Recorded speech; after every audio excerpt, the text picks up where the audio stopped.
कक्षा 10वीं NCERT गणित, जिसमें प्रश्नावली 4.4। इसका प्रश्न 3 दिया है, क्या एक ऐसी आम की बगिया बनाना संभव है जिसकी लंबाई चौड़ाई से दुगनी हो और उसका क्षेत्रफल 800 मीटर वर्ग हो? यदि है तो उसकी लंबाई और चौड़ाई ज्ञात कीजिए।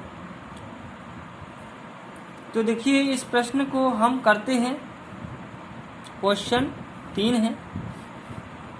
इसमें एक आम की बगिया दी गई है और हमें बताना है कि क्या ये बगिया बनाई जा सकती है यदि इसकी लंबाई चौड़ाई से दुगनी हो और क्षेत्रफल इतना हो। तो देखिए, हम बगिया का क्षेत्रफल तो हमें दिया है, तो हम मान लेते हैं बगिया की चौड़ाई।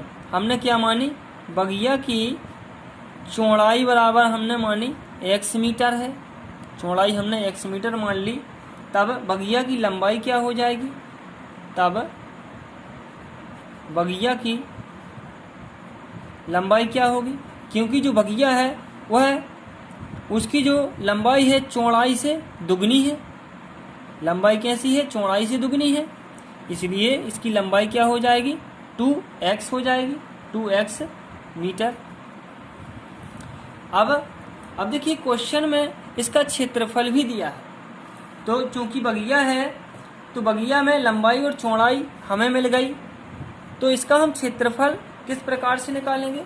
तो हमें पता है कि क्षेत्रफल जो होता है वह है लंबाई गुणा चौड़ाई होती है।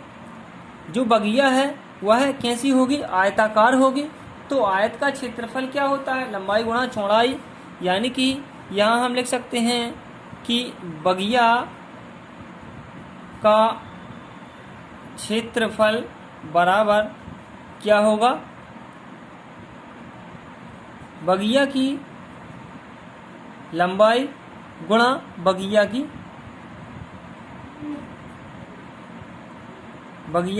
चौड़ाई होगी। बगिया की लंबाई गुणा बगिया की चौड़ाई। तो क्षेत्रफल हमें क्वेश्चन में दिया गया था कितना? 800 मीटर वर्ग। तो यहाँ हम 800 रख देते हैं। और देखिए, बगिया की लंबाई हमने क्या मानी?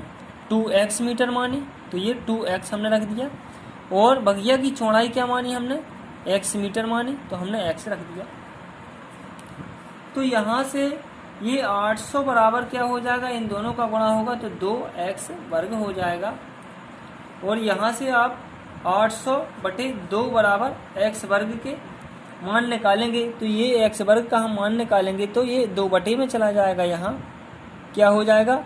800/2। फिर इसको हम काट देते हैं, 2 एकम 2 और 2 चौके 8, 2 शून्य 2 शून्य 0। तो अब देखिए, ये x वर्ग बराबर क्या आ जाएगा? 400।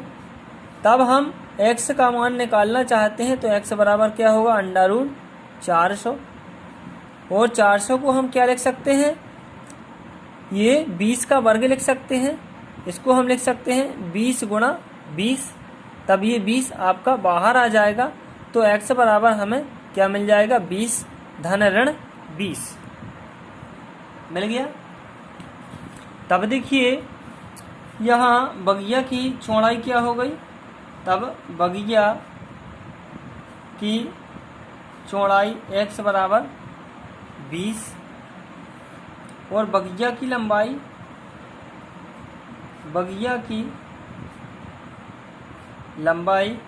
क्या थी? 2x। तो यहाँ 2 और x का हम मान रखेंगे 20, तो ये हो जाएगा 40 मीटर।